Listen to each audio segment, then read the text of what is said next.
Tidak sampai 24 jam, Razman Zakaria, Pesuruhjaya Pas Perak yang digelar sebagai kaki penfitnah, akhirnya memohon maaf dan mengakui dia sebagai terkilaf dan bodoh dan bangang kerana tidak membuat penyelidikan terlebih dahulu sebelum menfitnah YB Hanayo. Walaupun begitu, apa yang diharapkan oleh rakyat ya supaya YB Hana menerima permohonan maaf ini, tetapi ya meneruskan saman fitnah kepada ahli ataupun pemimpin daripada parti PAS ini. Kerana kita boleh lihat sahabat semua dalam beberapa bulan ini, awal tahun ini, ya sudah beberapa kali individu ini ataupun Razman Zakaria ini menfitnah dan juga memohon maaf.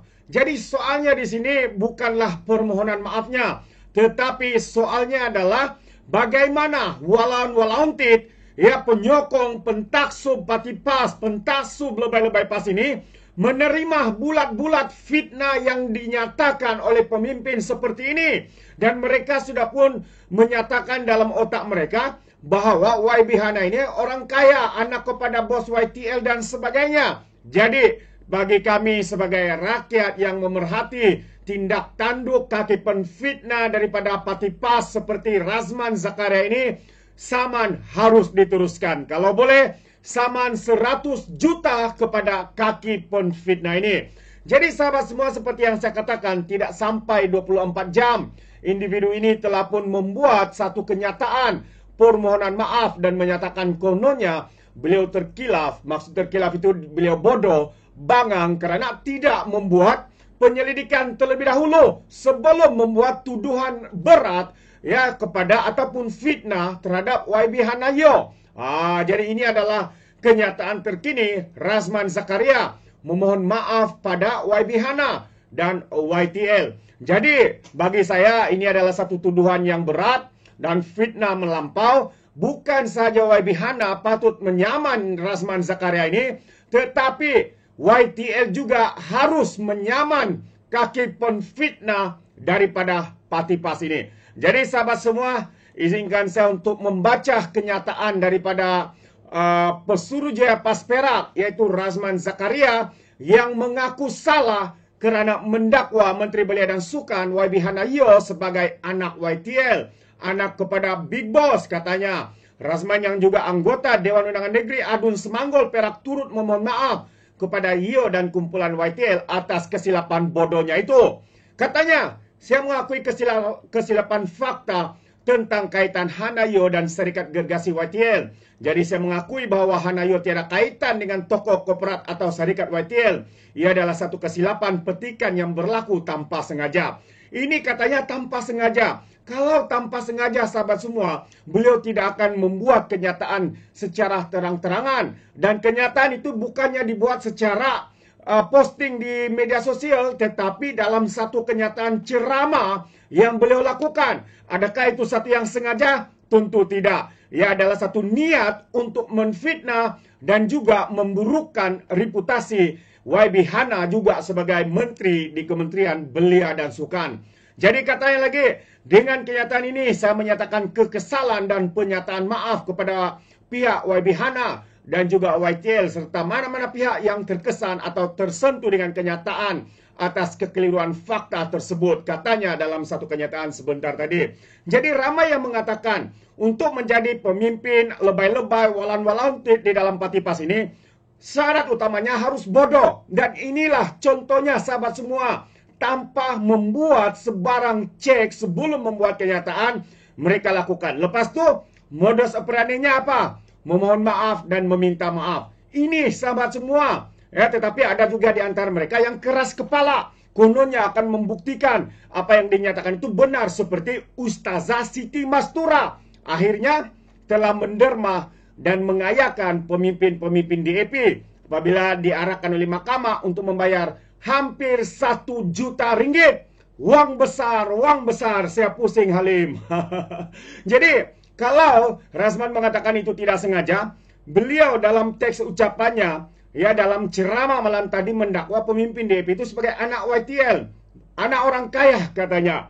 Jadi, Kalau kita lihat kumpulan YTL ini diasaskan oleh Mendiang Yeo, Tiong Le, anak Francis Yeo, Sok Peng kini menjadi pengurus eksekutif. Jadi, bukan semua nama Yeo itu punya kaitan keluarga. Inilah kebodohan dan kebangangan pemimpin-pemimpin PAS ini. Mereka menganggap asal nama sama, surname-nya sama, harus ada kaitan. Tapi yang lebih bodoh adalah Ustazah Siti Mastura, Lim dan juga Cimbeng itu tidak mempunyai surname yang sama, tetapi dikatakan sepupu. Itulah kebodohan mereka. YB hanya menjawab, bukan semua Yeo ada pertalian keluarga, katanya. Jadi mengulas lanjut, Razman bagaimanapun menyalahkan media kerana mengerat video panjang ceramahnya untuk dijadikan tajuk berita. Kau sudah buat kenyataan, ya, sekarat ataupun poin daripada poin ke poin, dan hingga sampai ke poin fitnah ini, tentulah itu yang diambil. Yang lain itu bukan fitnah, yang lain itu hasutan. Jadi, apapun alasan sebenarnya, kita mengharapkan supaya YB Hana ya membuat laporan polis. Kalau tidak pun haruslah membuat saman fitnah. Karena masalahnya di sini adalah dalam ceramah itu ada ramai walang-walangtit yang sudah pun percaya, yang sudah menanamkan dalam akal fikiran mereka bahwa YB Hana ini anak orang kaya, anak bos YTL dan sebagainya. Walaupun Razman memohon maaf sahabat semua, kesannya sudah kesannya sudah kepada walang-walangtit yang bodoh, yang mudah untuk diperbodohkan, dikelirukan dengan fakta yang benar ataupun sebagainya. Jadi sahabat semua, bagi saya ini adalah satu kenyataan yang amat tidak masuk akal, tiada otak, mungkin guna otak di lutut dan sebagainya.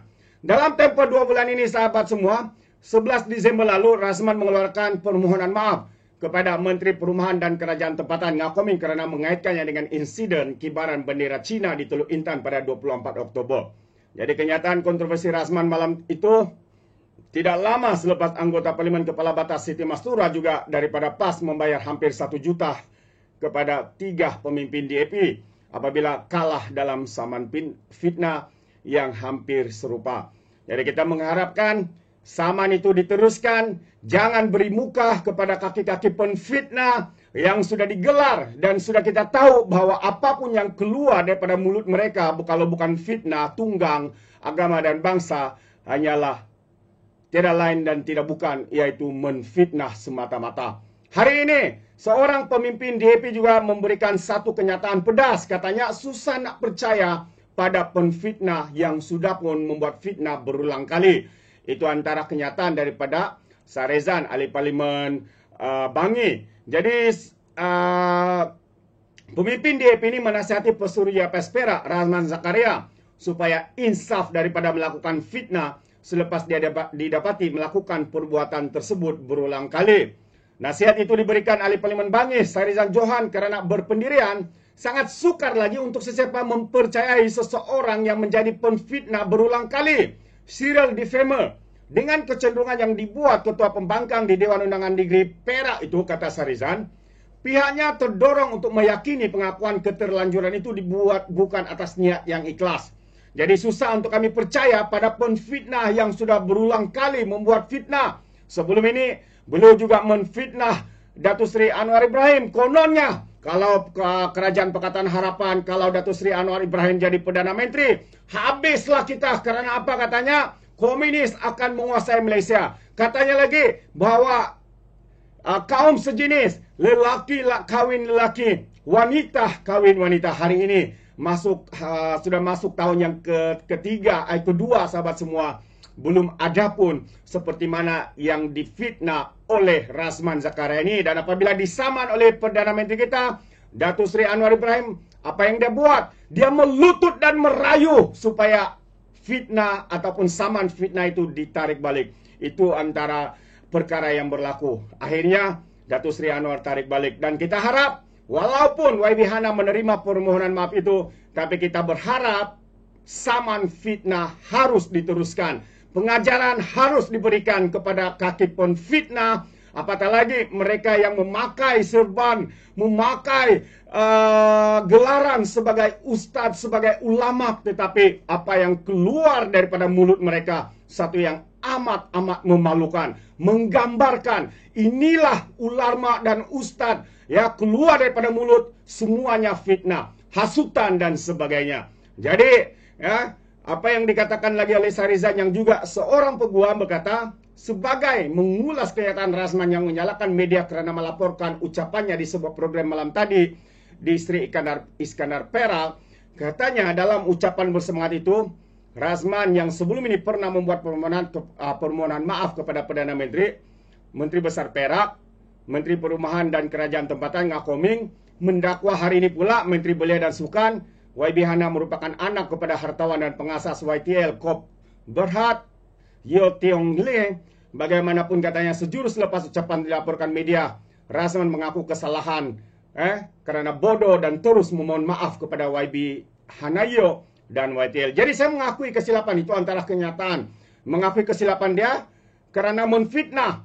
Jadi sahabat semua dengar baik-baik, itu adalah pengakuan sendiri daripada kaki penfitnah ini. Dia mengaku dia buat salah, dia mengaku dia menfitnah, dan apa yang dibuat dia memohon maaf ya kepada YB Hanayo. Jadi dan kalau kita lihat satu kenyataan lagi, Setiausaha Sulit Yo Nur Miswari Ramli pula memuat naik video tersebut sambil mendakwa orang PAS sering tidak meneliti fakta sebelum membuat sebarang tuduhan. Itu menunjukkan mereka itu sebenarnya bodoh dan tidak berakal, tidak punya otak dan sebagainya. Jadi kita harapkan samaan fitnah harus diteruskan oleh YB Hanayo.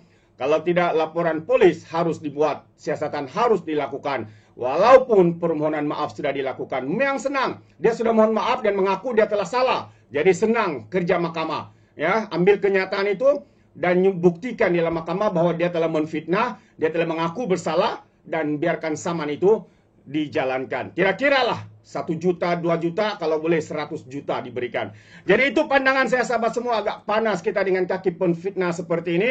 Jadi kami sebagai rakyat Malaysia menggesa YB Hanayo membuat saman fitnah kepada Razman Zakaria ini, kaki penfitnah nomor 1 di Perak. Pesuruhjaya PAS Perak sahabat semua. Jadi sampai di sini saja. Bagaimana dengan pandangan Anda?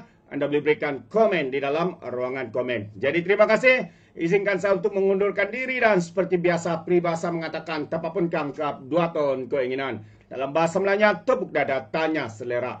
Sekian daripada orang yang dapat channel. Saya kita berjumpa lagi. Bye bye.